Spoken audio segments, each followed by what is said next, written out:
आप सभी विद्यार्थियों का एक बार पुनः स्वागत है Subhash study centre YouTube channel पर। और आज के इस वीडियो में मैं लेकर के आ चुका हूं क्लास 10th के मेरे जितने भी प्रिय विद्यार्थी 2023 बोर्ड परीक्षा की तैयारी कर रहे हैं। आज का यह वीडियो आप सभी के लिए वेरी इंपॉर्टेंट होगा, क्योंकि आज के इस वीडियो में मैं आप सभी के लिए लेकर के आ चुका हूं यूपी बोर्ड के द्वारा जारी सामाजिक विज्ञान का मॉडल पेपर। जी हाँ, सामाजिक विज्ञान का मॉडल पेपर आज के इस वीडियो में मैं आपको सॉल्व कराने वाला हूं, जो कि यूपी बोर्ड के द्वारा जारी किया गया है। और इस मॉडल पेपर के जितने भी प्रश्न मैं आपको बताने वाला हूं, ये सभी आपकी बोर्ड परीक्षा 2023 के लिए वेरी वेरी इंपॉर्टेंट हैं। तो आप इन सभी प्रश्नों को जरूर तैयार कर लो, क्योंकि यहां से आपकी बोर्ड परीक्षा में प्रश्न 100% पूछे जाएंगे। तो यहां पर आप देख पा रहे हैं 2023 का यह मॉडल पेपर है सामाजिक विज्ञान विषय। केवल प्रश्न पत्र कक्षा 10 के जितने भी मेरे प्रिय विद्यार्थी हैं,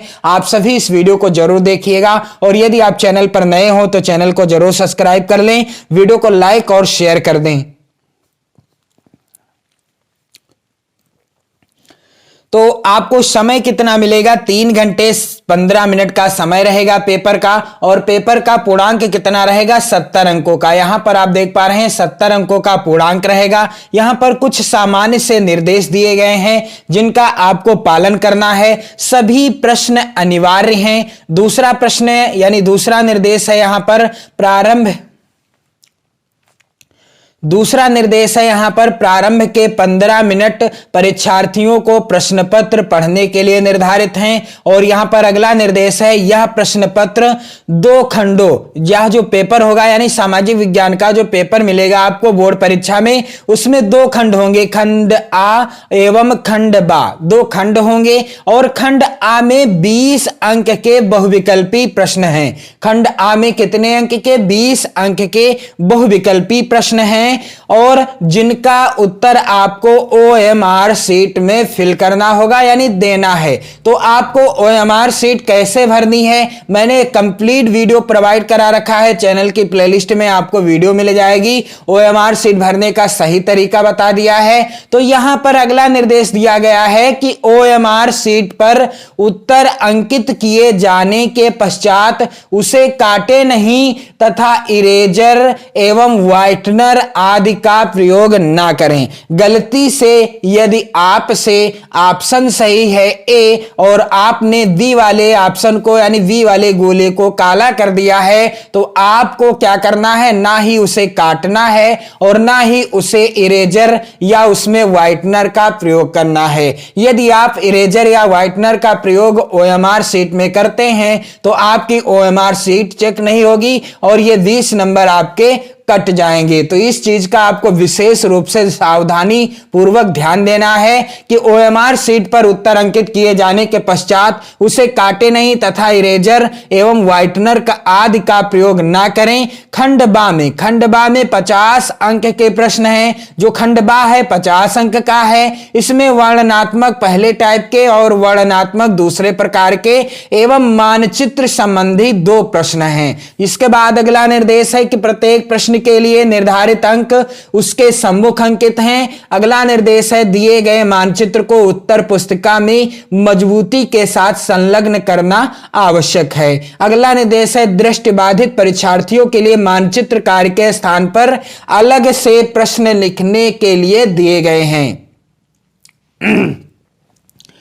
अब यहां से आप देख पाएंगे खंड आ के अंतर्गत 20 प्रश्न आएंगे बहुविकल्पी। प्रत्येक प्रश्न होगा 1 अंक का। तो चलिए महत्वपूर्ण बहुविकल्पी प्रश्नों को देख लीजिए और इन सभी प्रश्नों को आप जरूर तैयार कर लीजिएगा, वेरी इंपॉर्टेंट हैं। यहां पर पहला प्रश्न है, निम्न में से कौन 1815 की वियना संधि से संबंधित था?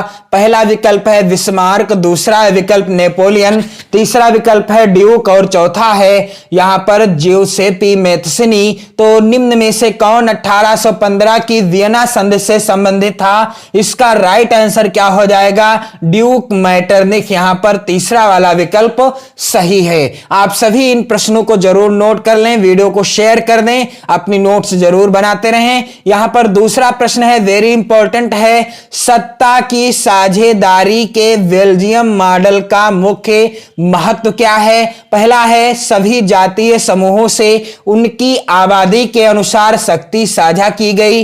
दूसरा है सभी जातीय समूहों से उनकी आबादी के अनुसार शक्ति साझा नहीं की गई। तीसरा है संप्रदायों को समान प्रतिनिधित्व दिया गया। चौथा है उपरोक्त में से कोई नहीं। तो सत्ता की साझेदारी के बेल्जियम मॉडल का मुख्य महत्व क्या है? सभी जातीय समूहों से उनकी आबादी के अनुसार शक्ति साझा की गई। यही राइट आंसर है। आप सभी इस प्रश्न का आंसर जरूर तैयार कर लीजिएगा।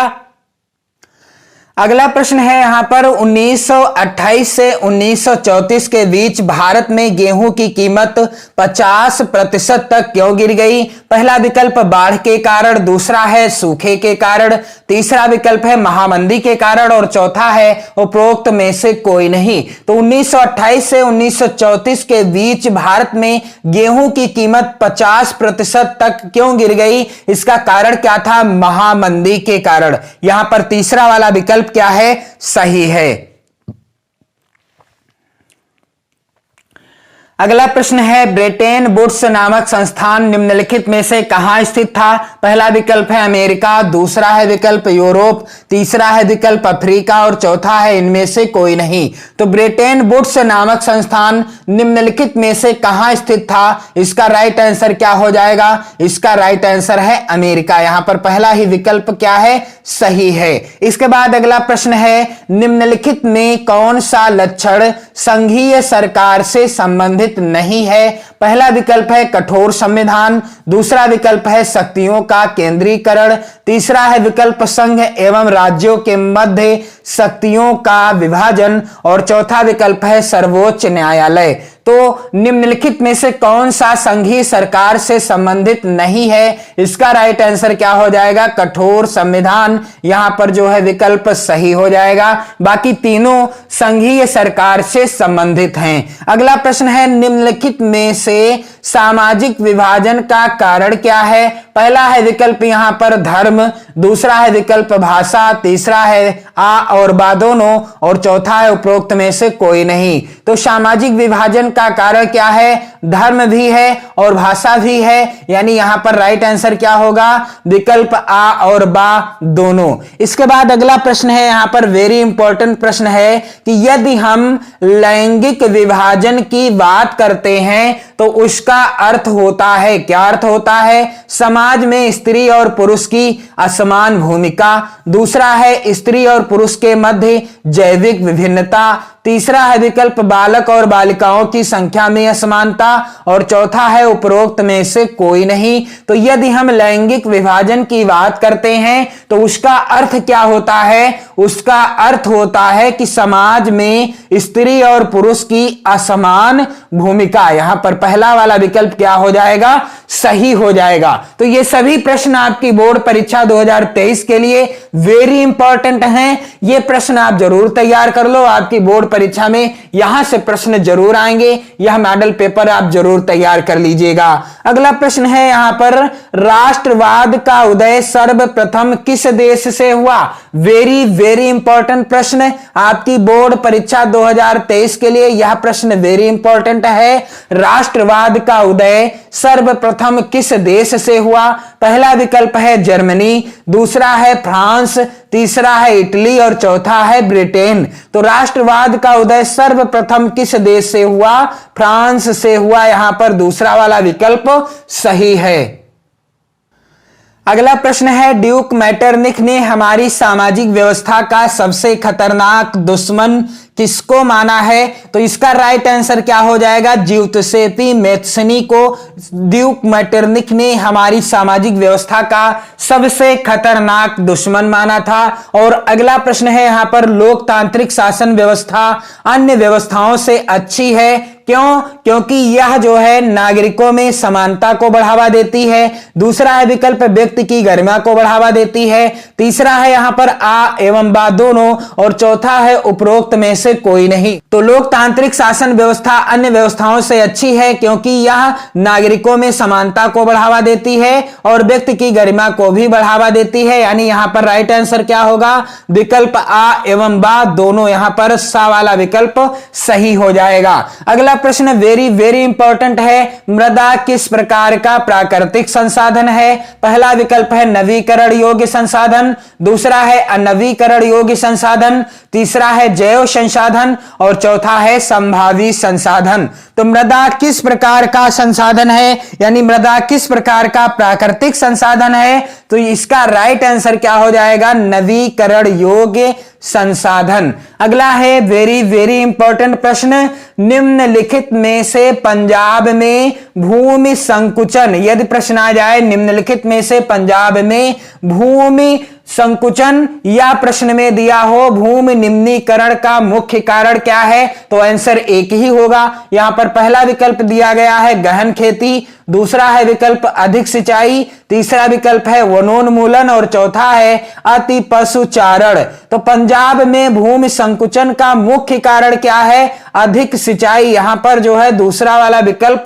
सही है। प्रश्न संख्या 13 कह रहा है कि भारत के किस राज्य की शिशु मृत्यु दर निम्नतम है? पहला विकल्प है केरल, दूसरा है बिहार, तीसरा है पंजाब और चौथा है हरियाणा।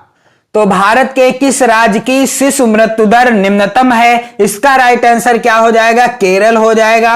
और यदि प्रश्न आ जाए भारत का कौन सा राज्य सबसे ज्यादा साक्षरता वाला राज्य है, तो भी आंसर क्या होगा? केरल हो जाएगा। इसके बाद अगला प्रश्न है यहां पर प्रश्न संख्या 14, सार्वजनिक एवं निजी क्षेत्र को किस आधार पर वर्गीकृत किया जाता है? पहला विकल्प है रोजगार की परिस्थितियां, दूसरा है आर्थिक क्रिया की प्रकृति, तीसरा है उद्यम का स्वामित्व और चौथा है किसी उद्यम में काम कर रहे श्रमिकों की संख्या।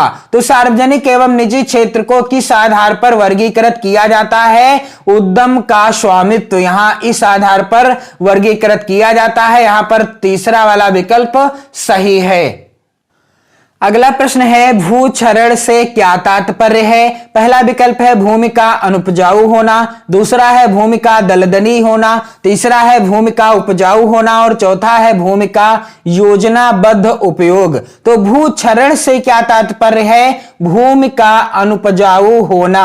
अगला है प्रश्न संख्या 16, गोंडवाना कोयला का जमाव किस क्षेत्र में नहीं पाया जाता है? यहां पर विकल्प दिए गए हैं दामोदर घाटी, सोन घाटी, महानदी और चंबल घाटी। तो इसका आंसर आप कमेंट करके कमेंट बॉक्स में बताएं। और अगला प्रश्न है भूमिहीन ग्रामीण मजदूरों के लिए सबसे अधिक उपयुक्त विकास का लक्ष्य कौन सा है? पहला है विकल्प उपज का ज्यादा समर्थन मूल्य, यानी जो उपज होती है उसका ज्यादा समर्थन मूल्य मिल जाए, वह अपने बच्चों को विदेश में बसा सके। अगला है अधिक मजदूरी और अगला है उपरोक्त में से कोई नहीं। तो जो भूमिहीन ग्रामीण मजदूर होते हैं उनके लिए सबसे अधिक उपयुक्त विकास का लक्ष्य कौन सा है? इसका राइट आंसर है अधिक मजदूरी। यहां पर तीसरा विकल्प सही हो जाएगा।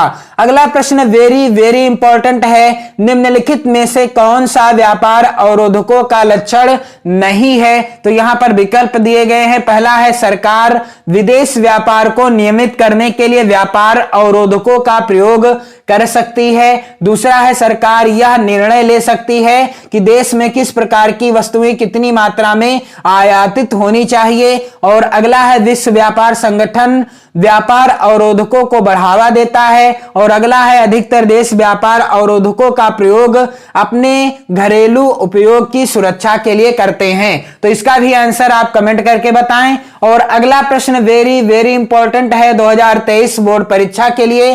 प्रश्न क्या है, निम्नलिखित में से कौन सा परंपरागत ऊर्जा का स्रोत नहीं है? पहला है विकल्प कोयला, दूसरा है भूतापी ऊर्जा, तीसरा है आ व बा दोनों और चौथा है उपरोक्त में से कोई नहीं। तो कौन सा परंपरागत ऊर्जा का स्रोत नहीं है? दिए गए विकल्पों में से राइट आंसर क्या है? भूतापीय ऊर्जा।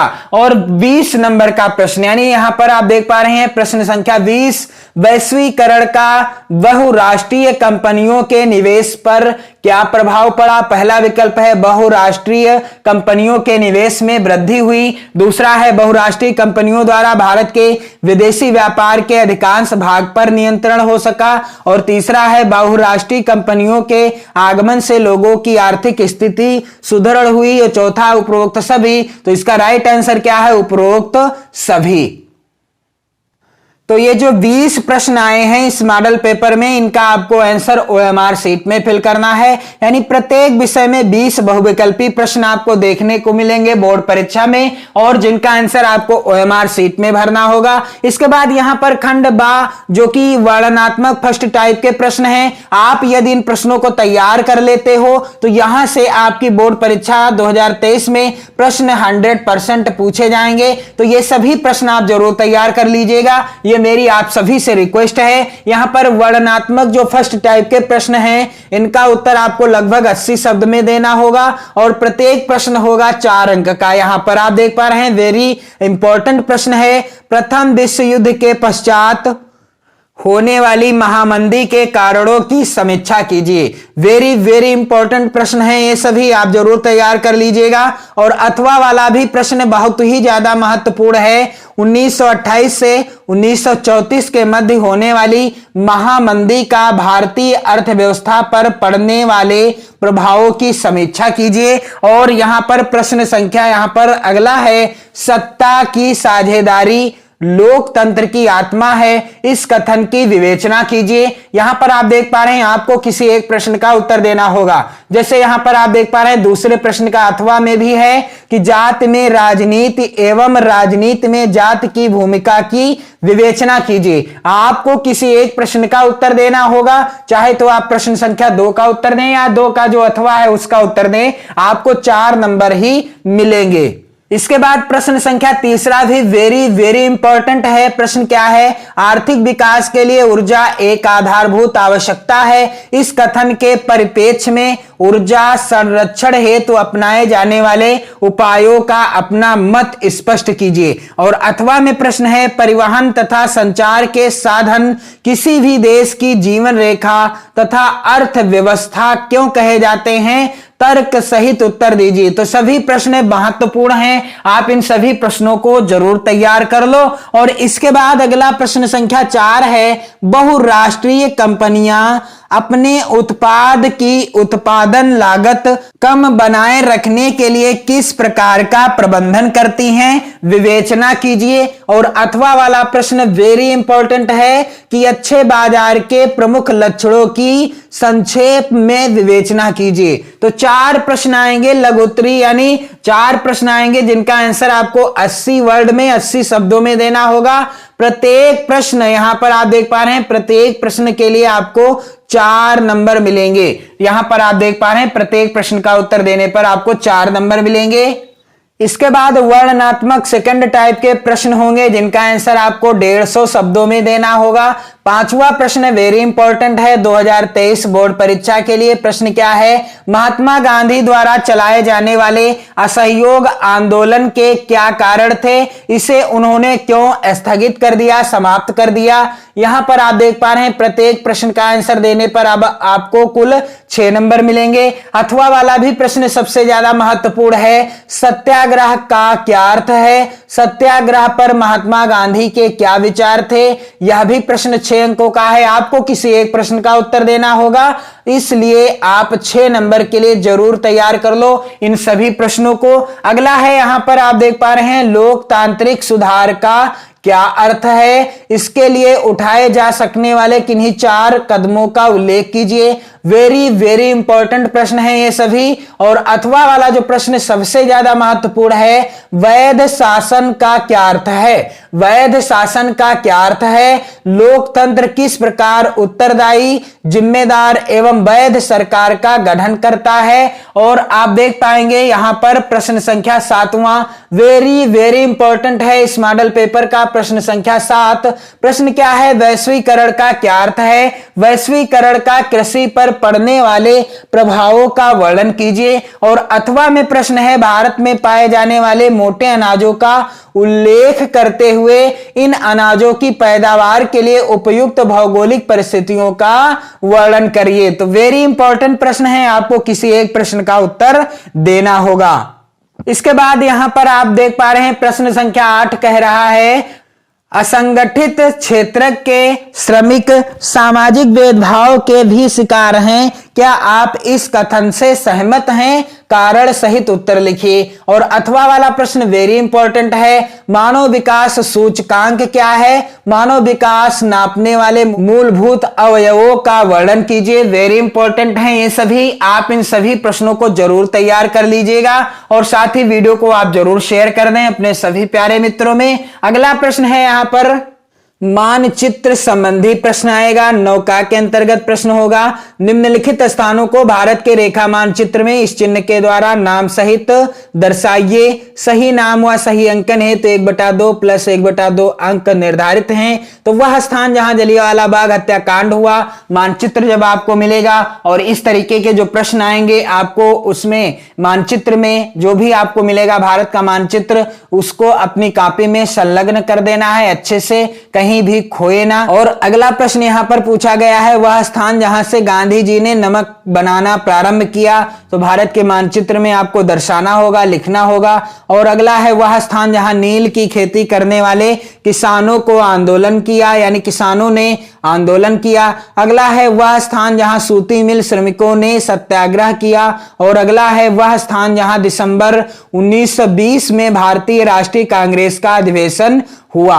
तो यहां पर 5 प्रश्न आप देख पा रहे हैं नौका के अंतर्गत मानचित्र से संबंधित। इसके बाद केवल दृष्टिबाधित परीक्षार्थियों के लिए मानचित्र कार्य के विकल्प के रूप में, तो ये सब आपको कुछ भी नहीं करना है। अब आपको क्या करना है, यहां पर मानचित्र से संबंधित प्रश्न यहां पर नौका में पूछा गया है। निर्देश दिए गए हैं, दिए गए भारत के मानचित्र में निम्नलिखित को दर्शाइए। तो पश्चिम बंगाल का एक उद्यान इस चिन्ह के द्वारा नाम सहित दर्शाना है। नर्मदा नदी पर बना बांध इस चिन्ह के द्वारा नाम सहित दर्शाना है। अगला है महानदी चिन्ह द्वारा नाम सहित। और अगला है झारखंड का एक कोयला क्षेत्र चिन्ह के द्वारा नाम सहित। अगला है भारत के पूर्वी तट पर स्थित एक पत्तन चिन्ह द्वारा नाम सहित। तो इस तरीके से आपको मानचित्रों को भी फिल करना होगा, पेंसिल से आप फिल करिएगा, किसी भी कलर से आपको नहीं रंगना है मानचित्र को।